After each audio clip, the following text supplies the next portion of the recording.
Hey Varunika, sustainability and topic discuss ಮಾಡ್ತಾ ಇದ್ರಲ್ವಾ.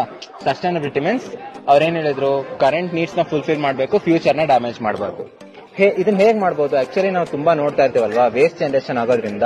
ಅಂದ್ರೆ ಯಾವ್ದಾಯ್ತು ಅದು ಒನ್ ಟೈಮ್ ಯೂಸ್ ಮಾಡಿ ಬಿಸಾಕೋದು, ಹಳೇದಾಯ್ತು ಅಂತ ಬಿಸಾಕೋದು.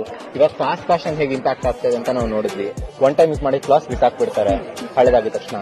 ಸೊ ಈ ತರ ಮಾಡೋ ಬದಲು ಒಂದು ವಸ್ತುನ ಇನ್ನೊಂದ್ಸಲ ಯೂಸ್ ಮಾಡೋದು ನೋಡ್ಬೋದು. What I am trying to tell you is, you can think how you can reuse the material. For example, ಇದು ತೆಂಗಿನ ಚಿಪ್ ಅಂತ ಇಟ್ಕೋ. ಈ ತೆಂಗಿನ ಚಿಪ್ ನಾನು ಬರ್ಡ್ ಫೀಡರ್ ತರನೇ ಯೂಸ್ ಮಾಡಿದೆ ಒನ್ ಟೈಮ್ ಅಲ್ಲಿ, ಈ ಸಮ್ಮರ್ ಸೀಸನ್ ಅಲ್ಲಿ ಬರ್ಡ್ಸ್ಗೆಲ್ಲ ಊಟ ಇಲ್ದಿರೋ ಟೈಮ್ ಅಲ್ಲಿ. ಅಂಡ್ ನೋಡಿ, ಇದ್ರ ನಾರ್ ಇರುತ್ತಲ್ಲ, ಹಳ್ಳಿ ಊರುಗಳ ಕಡೆ ಎಲ್ಲ ಇದನ್ನ ಪಾತ್ರೆ ತೊಳೆದಕ್ಕೆ ಯೂಸ್ ಮಾಡ್ತಾರೆ. ಆತರ ಒಂದು ಪ್ರಾಡಕ್ಟ್ ನ ಸುಮ್ನೆ ಬಿಸಾಕೋ ಬದಲು ಅದನ್ನ ಎಲ್ಲಿ ಬೆಟರ್ ಯೂಸ್ ಮಾಡಬಹುದು ಅಂತ ನೋಡ್ಬೋದು.